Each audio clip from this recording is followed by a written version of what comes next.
Do you want to find out how to live the most meaningless life? A life that is like, wow, that was kind of a waste.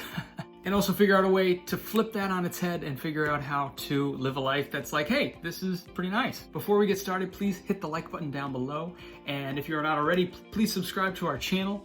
It helps this content be able to see more people because of the YouTube algorithm. So when you smash the like button, this video gets suggested to more people. A New York Times article that basically researched longevity, why people live so long, revealed that people who live so long, it's not just about, olive oil and, healthy fats, sometimes fish, lots of green leafy vegetables. It actually had another component to it as well. That is the other main piece of the puzzle, is that they engage and connect with their neighbors, friends, family on a consistent basis, essentially contributing to others in a very meaningful way. As people age, I'm sure maybe you've seen this in your own life with family members, or, maybe even as you got a little bit older as well. The more that we age, the less that we kind of contribute and the less helpful we seem. So we kind of consume more and we don't really contribute very much to the world around us. We're not as active in our friend groups and family groups. So here's the quick answer to live a very meaningless life. Consume the world around you and don't contribute, don't do anything to give back at all. So simply the people who contribute to the community around them in a very meaningful way and a very helpful way live the longest. But let's figure out why that is. Well, let's look at contribution. If we take a society or a culture contributing to others in some meaningful way, even if it's as simple as conversation or going to see friends on a consistent, maybe weekly, daily basis. If you go over and talk to somebody like a friend, just by sitting there engaging in, maybe even very, very meaningless conversation, you have to talk and kind of give your feedback and just to keep the conversation going. Otherwise, you just kind of be there. Just kind of,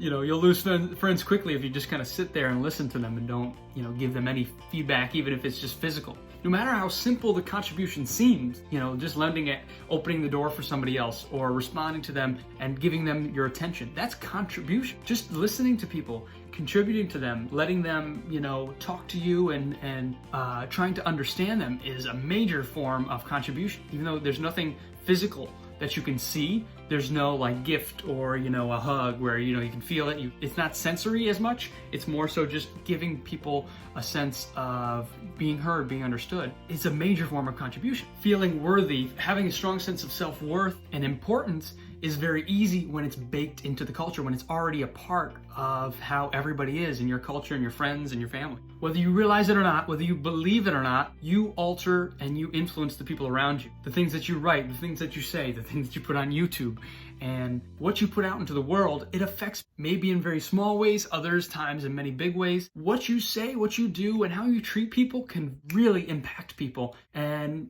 most of the time you don't really notice it because we're not in other people's heads.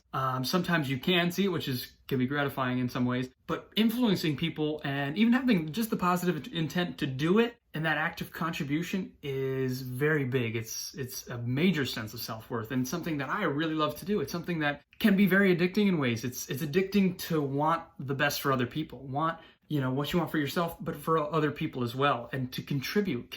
Contribution and growth are really big. Growing is really fun, and it's a great progress equals happiness, Tony Robbins says. And but above that, contribution, volunteering, acts of kindness, for no reason, no particular reason, that you're not doing it because you're getting paid to do it or because you're going to get some type of reward. You're just doing it out of the goodness of your heart. That's food for the soul. Unfortunately, we live in a world where contributing isn't harder to do, but on the other end of the spectrum, consuming is very easy. Our smartphones, our computers, our TVs, it's almost impossible to avoid consumption on some level. Our social media is like Facebook, Instagram, and Twitter, whatever you want to call it, TikTok. They're all slot machines. You scroll up or, you reload the page and you get fresh stories, topics, and all these things.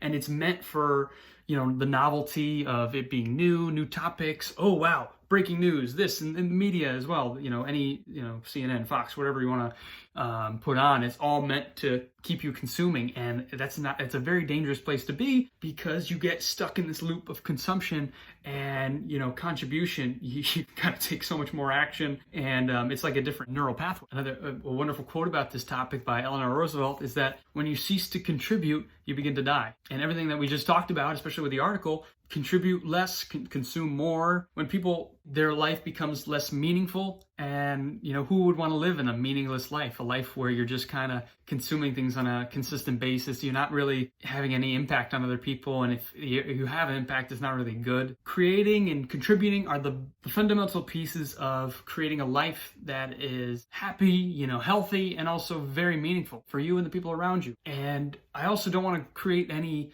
cause for anxiety or fear. You don't have to go out and create major things, or at least you don't have to think about creating such masterful productions of essays, books, or, whatever you're looking to create, artwork or whatever. Just starting a little bit each day, just instead of reading a paragraph on a topic online that you maybe know a lot about, if you're into health and fitness like I am, instead of reading like a blog about nutrition or a couple paragraphs about, the next biggest diet, maybe write about nutrition and something that you found a big piece of the puzzle, and, post on Twitter, post on Facebook. Somebody might find it helpful, even if no one likes it you'd be surprised how you can really help people and create more awareness about a certain area that has helped you. Maybe instead of watching the basketball game or the football game, maybe go out and play with one of your friends, or play with, somebody in your family. Too often we're in this world just, visiting, just doing time instead of living it and contributing to it, instead of shaping it, putting our own footprint on the world. Be someone who contributes, an inventor, entrepreneur. Put your own ideas out there of some kind instead of reacting to others. Do something, make something. Funny enough, contributing, creating